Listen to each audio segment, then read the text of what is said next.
네, 더불어민주당이 오늘 새벽 박병석 국회의장의 중재안을 토대로 한 검찰 수사권 폐지 법안을 국회 법사위 전체회의에서 단독 의결했습니다. 이르면 오늘 본회의를 열고 법안 처리를 완료한다는 것이 민주당 입장인데요. 오늘 내일 어떻게 될지 모르겠습니다. 더불어민주당 박홍근 원내대표 직접 연결해서 자세한 이야기 나눠보겠습니다. 안녕하세요, 대표님. 네, 수고 많으십니다. 예, 지금 정의당 수정안을 반영해서 이제 단독 의결을 했습니다만 국민의힘에서는 정치 야합, 셀프 방탄법 이렇게 이제 반발을 하고 있습니다. 참으로 좀 기가 찰 노릇입니다. 우선 지난주 정말 수차례의 회동을 공개 비공개 통해서 의장의 중재안을 여야가 의원총회를 통해서 추인까지 해놨습니까? 예. 그리고 나서 합의서까지 써서 국민 앞에 약속을 한 것인데 이걸 이제 주말을 거치면서 국민의힘의 정치적 의도 또는 윤석열 당선인과 한동훈 법무장관 후보자의 말 한마디에서 이걸 정면으로 뒤집은 거거든요.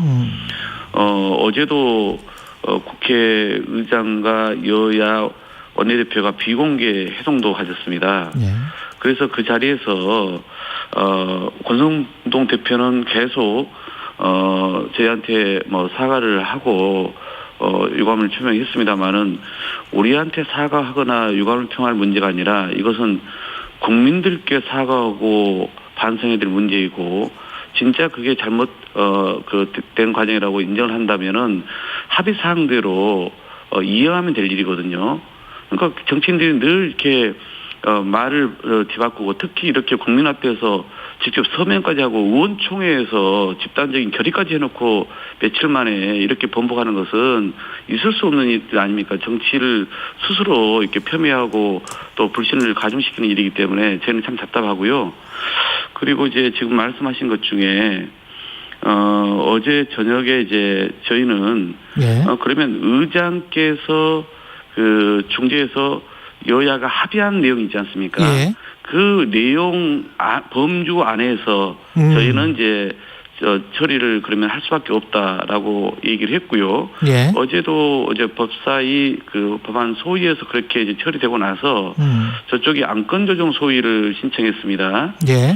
그래서 안건 조정 소위 전에 또 의장의 합의사항 범죄를 벗어난 거 아니냐라고는 문제제기가 국민의힘으로부터 있어서 권성동 대표 그리고 그쪽에 법사위 간사 의원들이 다 비공개로 저희 쪽 저를 포함해서 만나가지고요. 예. 사전에 안건 조정 소위 들어가기 전에 문구 하나하나까지 서로 문제가 될 만한 것들을 다시 조정을 했습니다. 그러면은 당연히 그 의사진행 방해를 하지 말고 국회법이 금지하고 있는 그런 회의 방해 행위를 하지 말고 자기들이 사전 조율을 했기 때문에 그 범주 안에서 진행되는 거라서 저희는 당연히 거기에 대해서는 뭐 예를 들어서 그 토론 정도는 할 수 있다 생각합니다만은 그렇게 물리적으로 원천 봉쇄를 할 줄이야 꿈에도 생각 못했습니다.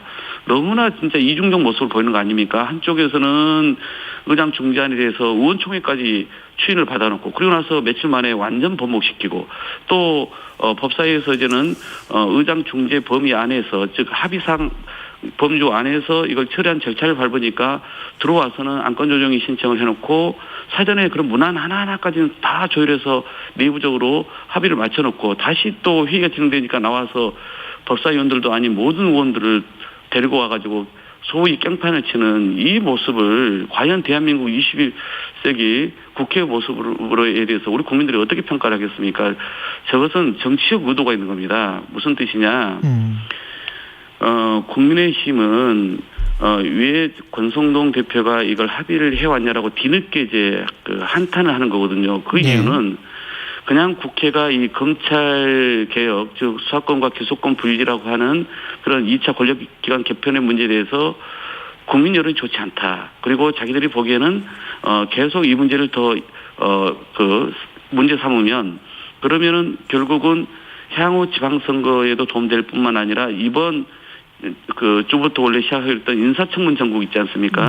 여기에 자기로서는 오히려 여러 가지 문제점이 있는 후보들이 많은데 이것을 묻히게 할 수가 있고 오히려 국회에서는 그런 대결 국면을 만들면서 오히려 자신들 정치적인 어떤 그 셈법에는 남는 어떤 그 상황으로 가는 것이다. 이런 이제 정책 저의가 있는 것이거든요. 그런데 왜 이것을 권성동 대표가 먼저 합의를 해줬냐라고 이제 내부적으로 질타를 하면서 다시 원천 무효시키고 파기를 이제 선언을 하고 이렇게 좀 나오고 있는 것이거든요. 예. 저로서는 도저히 이 상황이 상식적으로 납득이 되지 않습니다. 어제 저녁에 그러니까 국민의힘 의원들이 법안 내용을 자세히 봤다는 이야기는 같이 보고 토론하고 비공식적으로는 뭐 동의를 한 겁니까? 아니면은 보기만 같이 봤다는 겁니까?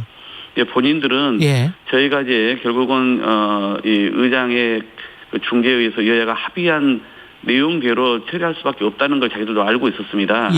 그런데 혹시 그 내용이 의장 중재에 의해 여야가 의총에서 추진한 그 합의사항, 그 합의사항에서 혹시 벗어난 부분이 있는지를 이제 자기들이 와서 이제 여러 가지 꼼꼼하게 문제 제기를 이제 해서 저희는 그것을 사전 조율을 한 거거든요. 그 범주 안에서 우리는 처리하겠다라고. 그런데 정작 이제 그렇게 안건 조정에 들어와서 소란을 피우고 회의 진행을 방해하다 보니까 원래 그 서로 사전에 조율한 내용으로 이제 제안 설명을 하려고 했더니 그것 자체를 못하게 상황이 만들어진 거예요. 그러다 보니까 이제 안건 조정에서는 그 전에 이제 그 초저녁에 통과했던 그 이 소위의 그 안이 있습니다. 우선은 그렇게 지금 통과가 되어 있는 상태가 되었고요. 그리고 이제 안건 조정이 직전에 그 여야 원내대표도 뭐 참석하고 이제 주로는 그 여야 의원 두 분씩 사전 조율했던 그런 그 합의사항 범주 내에 수정 대안이죠. 그 부분은 어제 처리를 이제 못했기 때문에 향후 본회의에 그 내용으로 수정해서 이제 올리기 예정이다라고 이제 그쪽에 또 말씀을 드린 상태입니다. 그럼 본회의 같은 경우는 어떻게 될 것 같습니까? 오늘 내일 해서 처리가 되나요? 아니면은 더 늦어지게 되나요? 어떻게 보십니까? 저희로서는 이제 어제 가장 전에 이걸 처리하려고 했는데 국민의힘의 소위 그 국회 선진화법에서 금지하고 있는 회의 방해 행위로 인해서 처리가 불가피하게 한 10여 분 늦춰지게 된 것입니다. 그러니까 이제 의장께서 그런 상황까지 감안해서 이제 오늘 회의 소집 여부에 대한 판단을 하실 걸로 보고 있고요. 의장께서는 그동안 여야가 서로 이것을 만족스러울 수 있는 안을 만들기는 어렵다. 그러니까 서로 불만족스럽더라도 양보해서 합의를 하자 해서 지금 합의안이 만들어져 있는 거 아닙니까? 그리고 의장께서 어떻게 말씀하셨냐면 자신의 최종 중재안을 수용한 그 정당의 입장에 서서 국회를 운영하겠다. 이렇게 몇 번에 걸쳐서 공언하셨습니다. 그러니까 우리 민주당은 우리도 불만족스러웠지만 최종적으로 의장의 그 중재안을 수용해서 최종 합의를 하지 않았습니까? 그리고 오히려 거기서 더 나아가서 어제 오후에는 비공개 의장과 양당 원내대표가 만난 자리에서 지금 그 두 개의 범죄를 문제 삼고 있잖아요. 소위 공직자 범죄와 선거 범죄 얘기를 하는데 저희가 다 말씀드렸습니다. 공직자 범죄는 이미 상급 이상 고위공직자는 공수처를 만들면서 취지가 거기서 다 수사를 하라고 하는 취지였기 때문에 이미 공수처가 하고 있는 것이고요. 나머지 그 이하의 범죄에 대해서도 이미 경찰들이 훨씬 더 많이 하고 있습니다. 그렇기 때문에 검찰에서 이번에 떼내도 전혀 문제가 없다 이렇게 봤던 거고요. 선거 범죄 관련해서도 어제 제가 그 비공개회동에서 그러면 선거 범죄와 관련해서 1년 6개월 아예 유예하자. 왜냐하면 대형 그 경제 범죄와 부패 범죄는 지금 남겨놓지 않았습니까? 그리고 이제 선거 범죄를 또 마치 무슨 저 정치인들이 자기 선거들을 문제 삼으려고 한다고 하는 그런 억지를 부리길래 권성동 대표도 아마 자기도 전혀 그런 의도가 아니었는데 이렇게 내몰리니까 되게 억울해하더라고요. 그럼에도 불구하고 그런 일각의 오해나 또는 애곡이 있으니 그러면 좋다. 이 선거 범죄도 1년 6개월 유예하자. 대신 여야 원내대표가 국회의장과 합의했던 사항은 1년 6개월 이후에 현재 검찰의 그런 수사 역량과 또 경찰 안에 국가수사본부가 하고 있는 그 이 6대 범죄에 대한 수사 역량이 있지 않습니까? 이걸 합해서 한국형 FBI를 만들기로 합의를 한 거거든요. 그러면 그때는 자연스럽게 이 선거범죄까지 포함해서 세 개의 남긴 중대범죄를 그 한국형 FBI로 이관하면은 수사 공백 전혀 없지 않습니까? 그러면 이 부분을 이번 법안에 부칙으로 담아서 1년 6개월 이후에 폐지를 하고 그리고 나서 이제 이 한국형 FBI로 그대로 이관하면은 공백도 없고 오히려 수사 역량은 강화되니 그걸 부칙에 담자고 했는데 그걸 국민의힘이 반대를 한 거거든요. 아, 부칙에 담자고 했군요. 예, 예. 그리고 나서 이것도 이제 반대했는데 정의당이 그러면 이번 그 선거범죄를 이제 6월 1일 지방선거가 있지 않습니까? 예. 그래서 지금 원래 그 여야 합의 사항에는 법이 통과된 이후 4개월까지 이제 유예하는 걸로 돼 있었거든요. 예. 그러면 이제 지방선거 끝나고 3개월의 시간밖에 안 남기 때문에 그러면 그걸 가지고 또 혹시 문제를 삼으니까 좋다. 그러면 이번 지방선거 끝나고 연말까지 12월 31일까지 이 선거 범죄에 대해서는 검찰이 할 수 있도록 그러면 수사를 하고도 남지 않습니까? 예. 그렇게까지 이제 정의당 안을 저희가 수용했습니다. 그런데 불구하고 이렇게 억지를 부리고 있는 상황이거든요.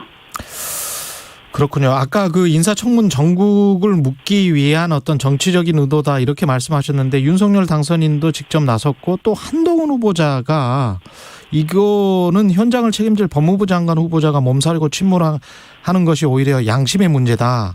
이거는 반드시 저지돼야 된다. 이런 식으로 이제 표현을 했지 않습니까? 예, 저는 그러니까 이렇게 봅니다. 이번 이 소위 국회 합의 사항에 대한 이 그 파기와 부정의 이 일련의 행위는 검찰로 그 상징되는 이 특권 세력의 그 자기 기득권 지키기와 그리고 국민의힘의 자신들의 정치적 이익을 극대화하기 위한 그런 이익이 서로 이 야합한 것이다.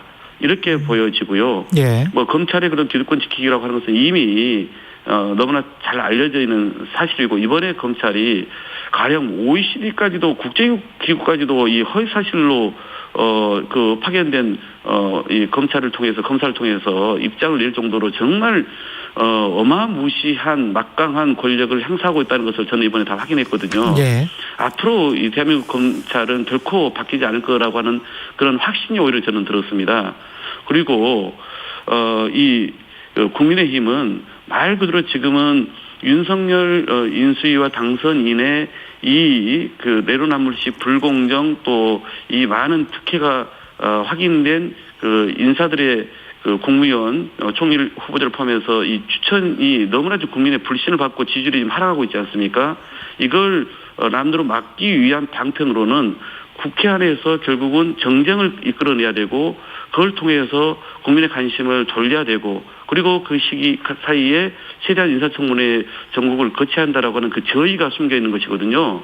그게 제가 보기에는 우리 그 누굽니까 국민의힘의 이준석 대표나 한동훈의 통화를 통해서 결국은 정치적 셈법을 노리는 그 세력과 특권, 기득권을 지키려고 하는 세력의 결탁이다. 이렇게 저는 보는 겁니다. 이 법안 내용 중에 중수청이 출범하면 검찰 직접 수사권 폐지한다. 이 5항 있지 않습니까? 네. 이거는 그대로 이렇게 가정법으로 돼 있습니까? 그 앞부분에 보면요. 예. 이제 그 사법개혁특위를 국회에 설치를 하고. 예. 그러면 이제 4월 국회에 설치하기로 이제 합의사항이 돼 있지 않습니까? 예. 그러면 이 사법개혁특위를 설치하고 나면 그 설치 이후 6개월 이내에 한국형 FBI 중대범죄수사청을 설치하는 법을 통과시키기로 한 거고요. 그리고 나서 그 법 통과 이후 1년 이내에 이 중수청을 출범하는 걸로 이렇게 되어 있고요. 예. 그 다음 문단에 그래서 이 중수청이 설치되면 직접 수사권을 폐지한다 이렇게 되어 있기 때문에 그 예. 앞단에 있는 6개월과 1년의 규정이 명백히 규정되어 있습니다. 그래서 그 시기는 확정적이다 이렇게 지금 말씀하시는 거예요? 그런데 이 문제마저도 지금 다 사법개혁특위 구성까지도 그렇게 국민의힘 원내대표가 합의를 했고 의원총회에서 추진했음에 불구하고 이것까지 지금 다 파기시키는 거다 이렇게 지금 나오고 있는 거거든요. 예. 예, 제가 진짜 입이 다물어지지 않을 정도로 지금 어제 오늘 상황입니다.